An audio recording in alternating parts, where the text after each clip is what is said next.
What's up, everybody? What's up, everybody? Welcome to another edition of Zach's Live Trader. Here with you, as always, I'm the bearded boy wonder, Dave Bartosiak, and today, my friends, we got a little different look, a little different feel, but the same spectacular Zach's Live Trader show just for you, my people. So if you notice, over here, we've got the live chat up. So I've got the YouTube chat up here.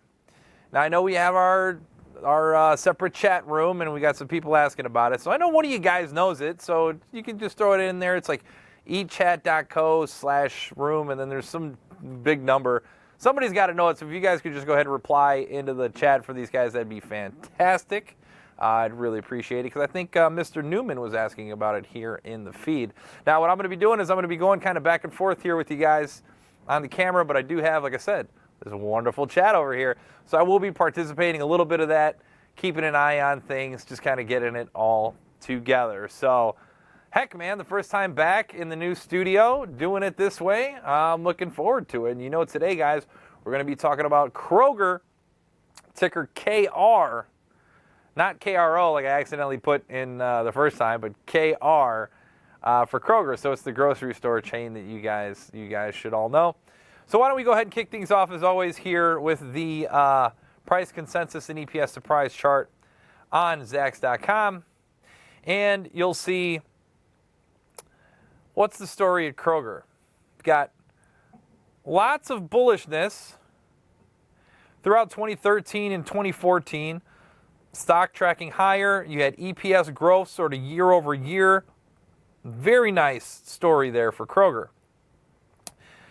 But then what had happened was things started to kind of take a little turn to the downside here. And to the downside, what we have so far is kind of getting ugly. If you're looking from 2016, mid-2016 into now, and the growth, while it's still there, it's the actual underlying EPS really isn't as nice. So that's a little bit bearish when you see that. We do have several earnings beats. Actually, these are all earnings beats, except for that little guy. I wouldn't worry about that little guy. But that is a one little negative to the downside there on an earnings miss that we have for Kroger. That was the last quarter of 2016 we had on Kroger. So overall, what's this price consensus and EPS surprise chart telling me? Well, that expectations now are about where they were in 2015 when the stock was trading much higher. The stock was over 36 during 2015. Now we got a stock trading down at 30. So a little bit more of a bearish sort of attitude, I believe, overall with the stock. Now let's go ahead and look at the detailed estimates page here on Zacks, which I believe I got my detailed estimates page. Of course I do. Scroll on down here, see what we can gather. So they are going to report before the market opens on the 15th. So that means I'm going to follow up with a nice little the morning after on June 15th. Just be us for the premium, just the premium folks. We're gonna dig in there, have a live Q&A. They're in the top 28% of our Zacks industry rank. And if you take a look down here on the revenue side, hasn't been spectacular revenue-wise, but it's not terrible. You do have year-over-year revenue growth for the current quarter and next quarter, current year and next year. Current quarter numbers look like 2.52% revenue growth. Next quarter, 2.33. Current year, 4.3. Next year, 1.34. So it is moving in the positive direction, at least. But if you look at EPS, kind of looking forward towards a disappointment here, an 18% contraction in earnings. Next quarter looks like 3.46. Current year, 4.63. Next year, 5.27%. And again, guys, this is on EPS.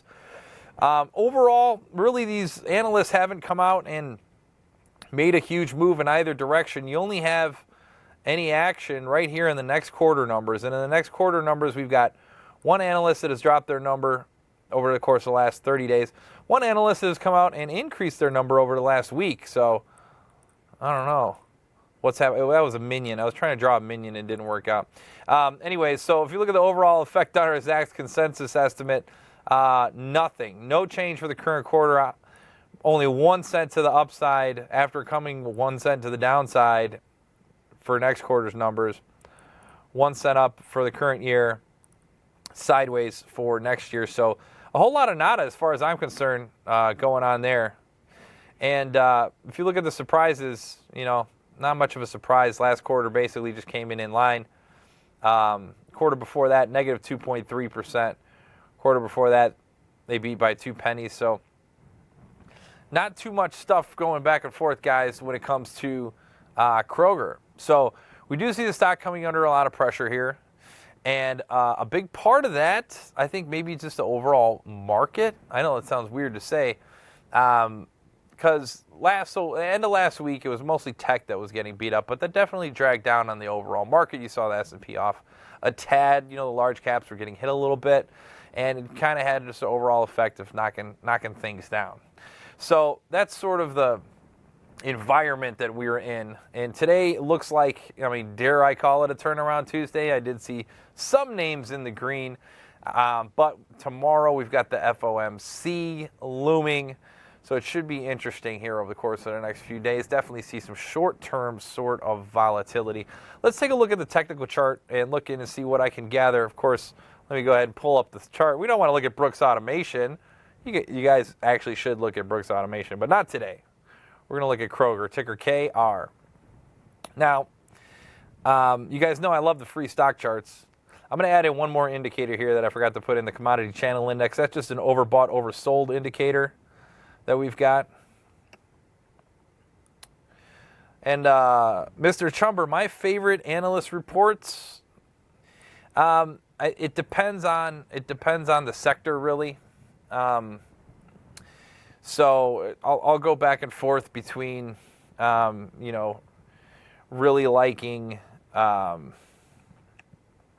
don't want to put anybody on the spot here. So let's just say I do like the William Blair reports a lot. Okay, for the most part, a lot of what they do I really like. And there's some other ones that I try to stay away just because I've seen them not be right a lot. So I think as far as my favorite, I would have to say the William Blair reports that come out. So anyway, so back here taking a look at Kroger, you have a nice, pretty firm support level here. What's that, about 29s, I think we're going to call that. We can get the exact number here. 29.54, sort of the low here. 28.58. So 28.50s is essentially what we're talking about down here at this level.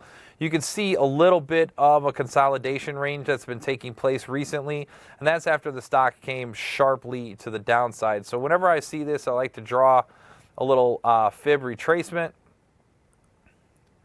from the highs down to the lows here. And you'll see a little bit of resistance here. Let's zoom in so you can see it a little more. So you see what I did there, guys, just from the highs down to the lows. And we can see it's been chopping within this sort of range. So the 38.2% retracement of that move, right around 31, so 30 and change. So it has bumped up off the bottom, so that's a nice thing. It's also leapfrogged this 50-day moving average. That's very important. And if you look at these money flows, the shaken money flow has turned positive here recently, so this is also a good thing. And then you got a commodity channel index that is chopping around a little bit. So I can't really gather too much from what's happening in the commodity channel index. But as it's coming down this zero line, one thing that I do like to play is the move down to the zero and the bounce off should that happen, right? Of course, I'm being rather assumptive there. For now, we do have a short-term trend channel that may be developing to the upside. And, of course, this sort of staunch consolidation from 28.50s to 31. So we should keep those two numbers in mind, 28.50 to 31, my friends. Okay, let's go ahead and go back to the good old bar chart and see if we can't get our options chain up here on bar chart. Nope, not this one. Or I could just totally confuse everybody with what the heck I was trying to do. So as always, pull up KR, and then I got to find my little place I could click to get, hey, who's this Bartosiak guy? I got to find the place where I could click on the options here. What the heck? There we go. Go to. Thank you.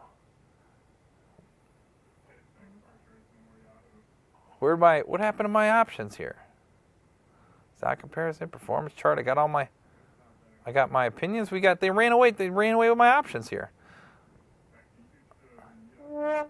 Give me a hot second, guys. I'm going to pull a quick little switcheroo here. There we go. Where's the... Man, we need some sad trombones here today, guys. What happened to all my stuff? Now this thing's popping up here? This is madness. Where's my...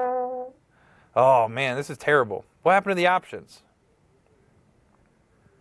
All right, let's do it this way then. Just click on options. This is crazy, guys. Did this happen to you too? Or this is just today that I'm having one of these great moments where now I can't get my thing popped up here like normal. Can't just pull up an options chain. They don't even have the chains over here.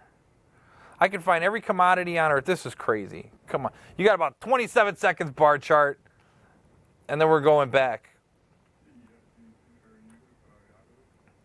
I'm telling you guys, don't you remember? It was right here, and it's not here anymore. It's like they just got rid of my options all of a sudden. Unbelievable. All right, I quit, guys. We're not going to stall. I'm not going to mess around with this forever. Just go to Yahoo Finance. We'll get back to our basics. I couldn't find it in my upper menu. Let's see. I'm going to give it one more chance, guys. I see what you're saying. It's disappearing. Only because this is live and I'm back in the studio. Pull up KR again. It's my bar chart. 9, 8, 7, 6, 5, 4. You guys are sending me off, man. I don't see anything 0 that says... So wait till this loads. You guys are messing with me, right? Oh, I'm getting roasted by the sound effects, guys. Where's my... I can't just get a options chain on this. Every commodity on earth, I got to go to here, and I got nothing. This is just...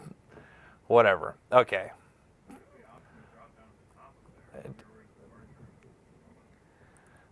I got nothing here. They disappeared. All right, let's go back to here. That's Danny Boy roasted me back there, guys. I'm glad you guys are appreciating it. All right, back to the options. We'll use Yahoo Finance. Yeah, see? You guys aren't seeing anything there either. Okay. Just my day. Now, instead of the list, which puts one on the top, one on the bottom, right, we're going to do the straddle. Hopefully these will both pop up on this page here. They do. Okay, so stock's trading $30, pretty much even, which is great. So we're going to look at this front week contract right here. And you know I don't like to use the last one, but that's what we're going to do here just because it's going to be 6 of one, half a dozen of the other. Pull up your handy-dandy calculator. I'm going to try to put this somewhere we can actually see it a little bit. There we go. That's good enough. So the at-the-money call is going to cost 77 cents. The at-the-money put is going to cost about 83 cents. So that's $1.60 is what they're expecting as a move on a $30 holler. So 5.3%. So we're looking at 160. It's about 5.3%. Okay? That's what we got going on here. So let's go ahead and clean out some of this madness. Let's get back to our list view so we have our options properly in the right places here. So we were talking with $1.60, and guys, when you went back to the technical chart here, you could see the situation that was developing. The bottom of this trend channel, 28.50, right? What's 30 minus $1.60 puts you at 28.40, the bottom of this channel. And then if we go ahead and add that 160, puts us up to this 31.60. So the sort of the top end, this is the 50% retracement level is the top end. So it's beyond the top of this trend channel that we were in, but into some fib resistance. That's the upside, okay? So that's good. You have to say Fibonacci, otherwise we can't do the sound effect. And just for you guys, so you remember, I did draw my Fibonacci retracement level here. Okay, so another thing. So unfortunately, I don't have ZRS on this computer, guys. And you know I love to put the ZRS on these things. So instead, what I'm going to have to do here is kind of read you off our what the stock has moved on these previous weeks. So name a pope, a soap, and a dope. No, just kidding. I can't remember how that went. Actually, you don't.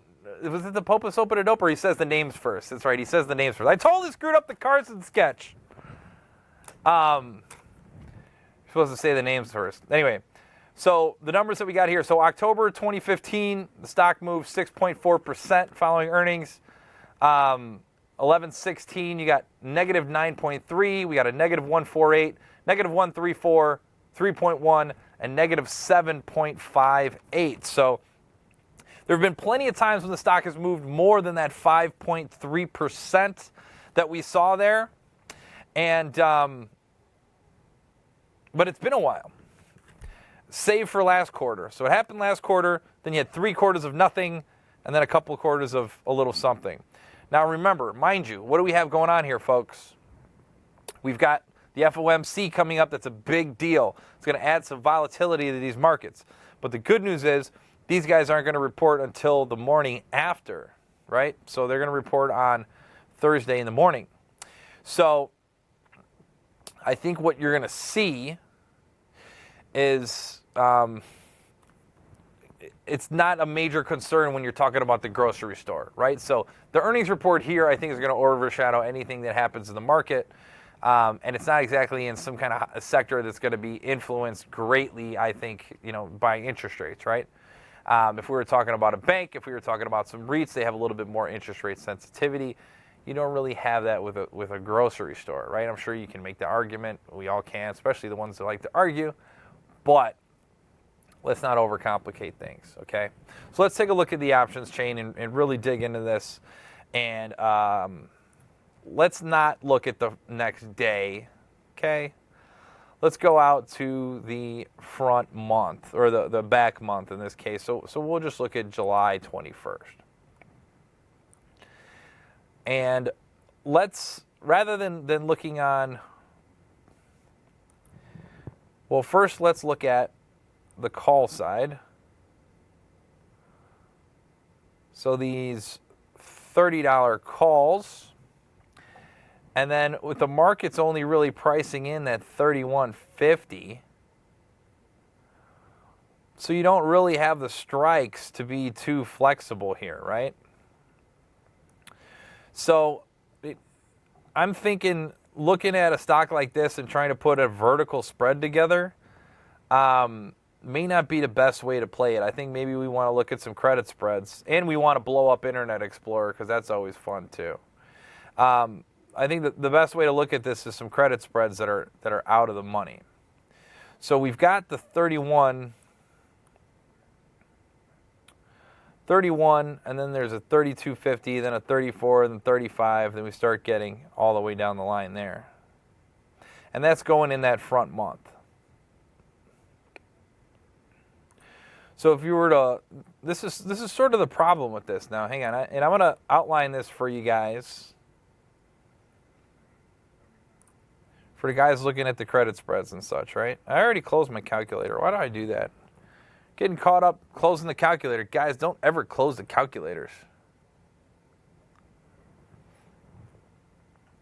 Okay, so at the surface, looks like you could be bearish by selling the 32.50, 34 call spread, but I think you're going to get risk that you're not really signing up for. What I mean by that is here the 32.50 is trading 25 by 35, so let's say you get 30 cents for selling that. Simultaneously buying the 34 call, you're going to give back a dime of that. So you're going to get 20 cents in your pocket, which is okay if the difference in the strike prices is only $1, but when it's $1.50 as it is in this case, now you're adding more risk to the equation. So your downside risk on a short call spread like this is going to be $1.30. So you're only getting compensated 20 cents to make $1.30. You can only make 15% on that trade, okay?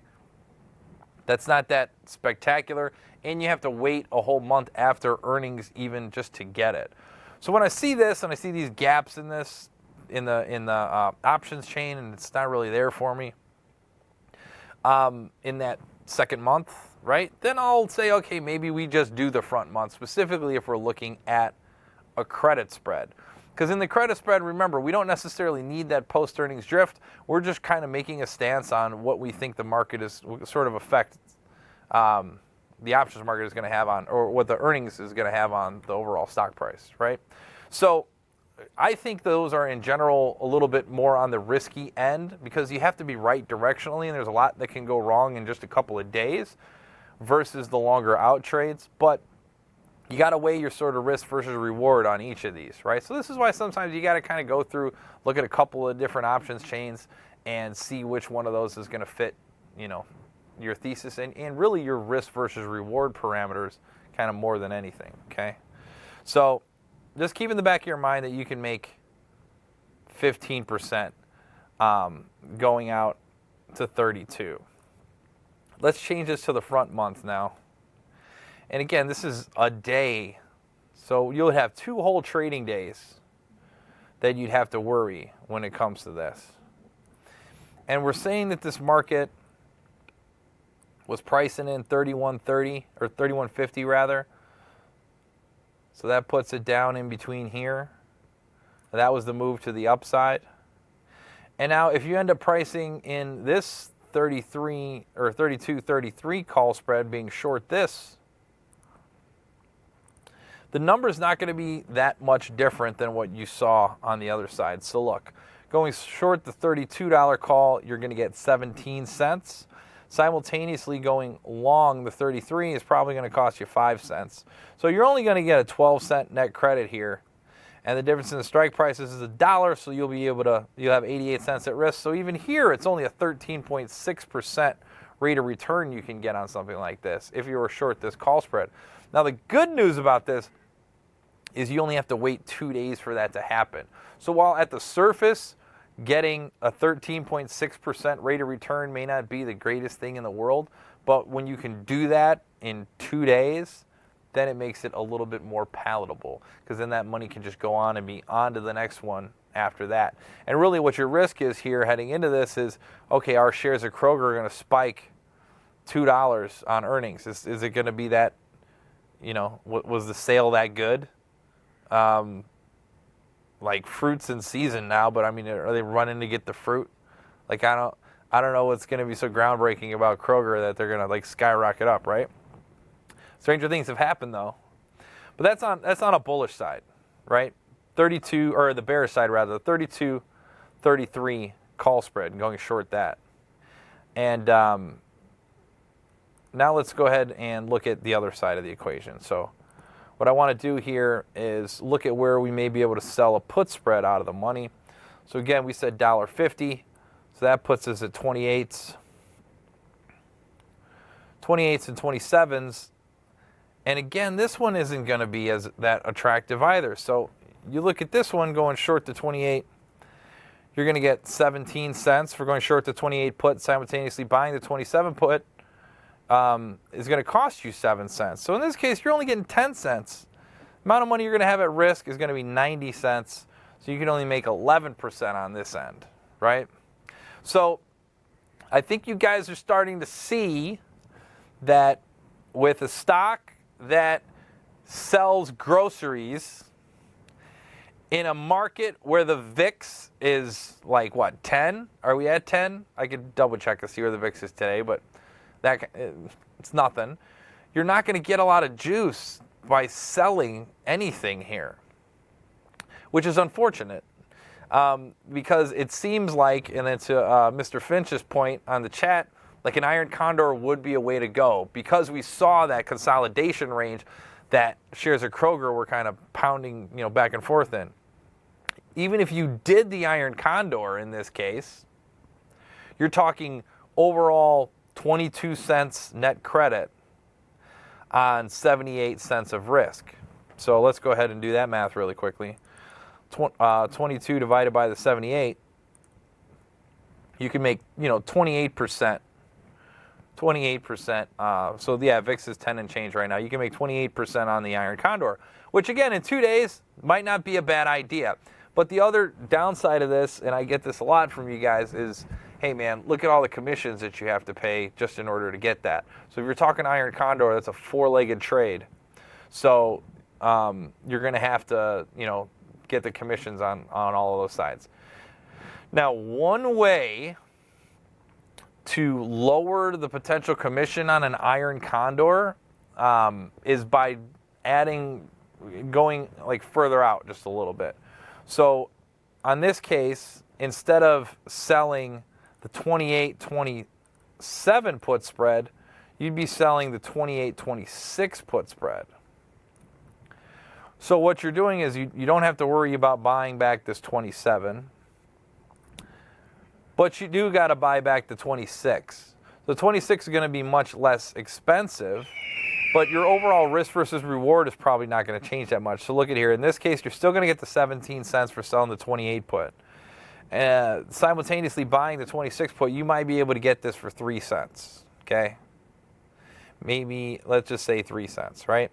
So that's 14 cents that you're going to get. But now the difference in the strike prices is not $1, it's $2.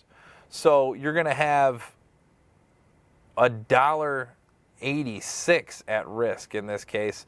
So that's only like 7.5% return that you're going to get now on this one edge of the condor. So if you are cool with, putting on 4 legs of a trade and overall pocketing 22 cents on it, stick with the original $1 away condor. So the 28-27 on the put side and the 32-33 on the call side condor on both of those. But again, net credit's only going to be like 22 cents on that one, okay? But you're only going to have 78 cents at risk. And it's a quick little turnaround, right? So it's going to happen just in 2 days. So I think overall, my stance on Kroger, it's just jumping out at me that the condor is the way to go if you're comfortable with only getting 22 cents on that whole condor. Not a lot of you, it depends on how much you trade. So some of you guys don't trade a lot and your commissions are almost prohibitive. I was talking to some people where it's like $9 per trade and then they get 99 cents per leg per contract. So that's $1 already you're cutting in. So that's $4 basically on the 22 plus the 9, right? So it's really going to cut in a lot on these things, okay? But it just seems like it's right there, like it's a decent opportunity. But let's just say that Kroger is, continues to maybe they turn it around and they break to the upside and they get up above this consolidation range and get closer to that 31.50. Is there something that looks good here? And again, now let's go back. Rather than doing the June contract, let's do the July contract.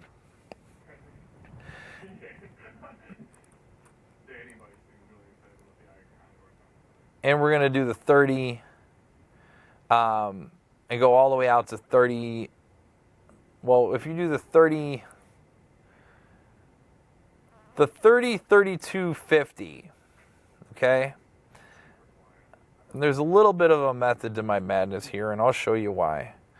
And today's just the day where I'm going to keep on closing the calculator. And look, I even have a calculator button here. So I found the calculator button, guys, so that's not going to happen. All right, so the 32.50, if you go long the 30, you're talking 110 is what you're going to have to pay for that $30 call. Simultaneously shorting the 32.50, you're going to get back 30 cents. So 80 cents is going to be your net outlay on this bad boy. Now the maximum amount of money that you can make is the difference in the strike prices, which is $2.50. So then minus that 80 cents, you're talking $1.70 on 80. You could triple up on this bad boy. Okay. Now I do like seeing Dean talking about options house. No matter how many legs, it's $5 and 5 cents per contract, and blah blah blah. That's the kind of stuff I'm talking about, guys.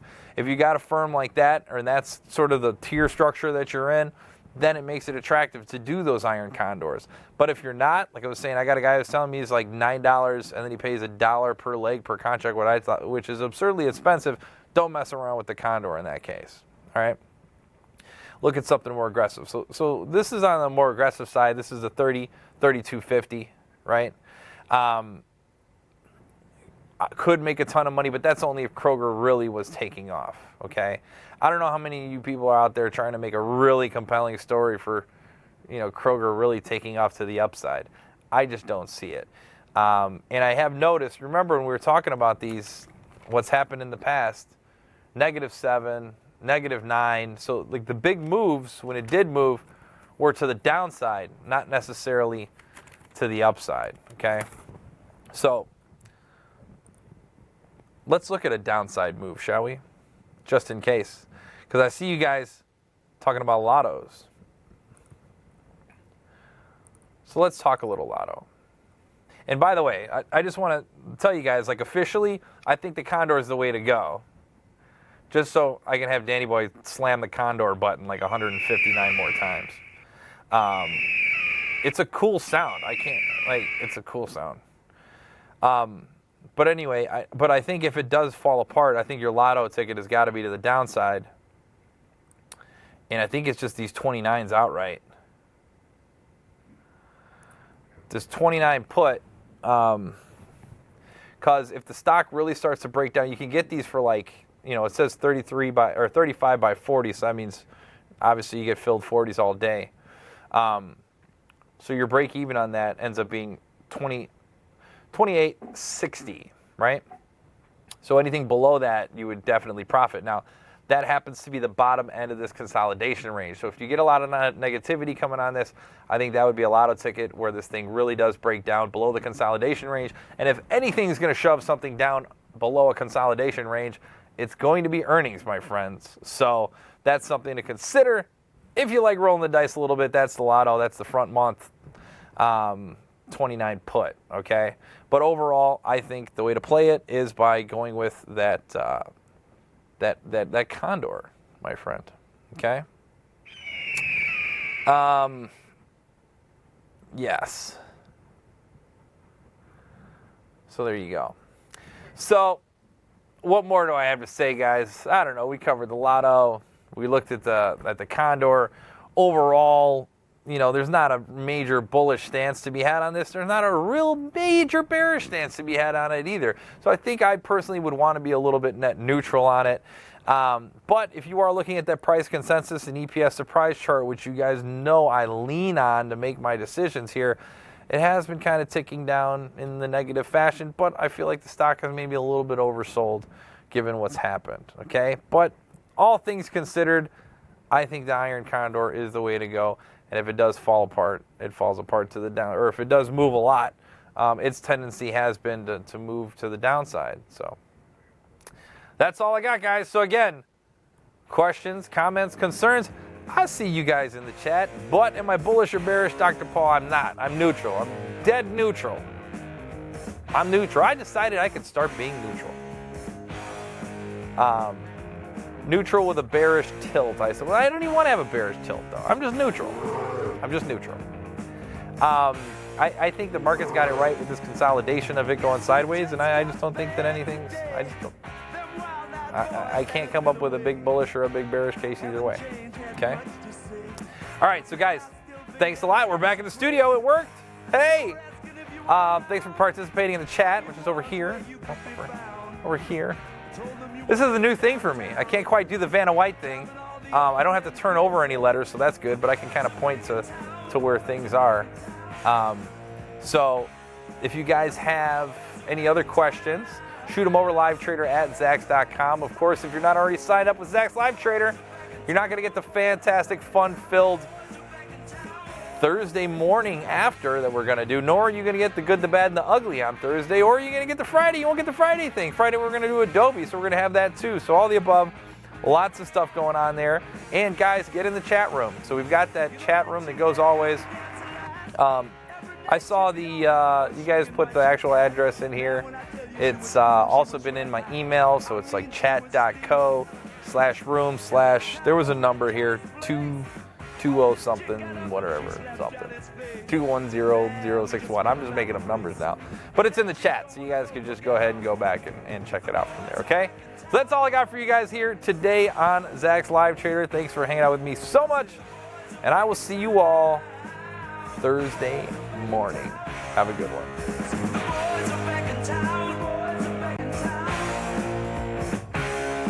I said,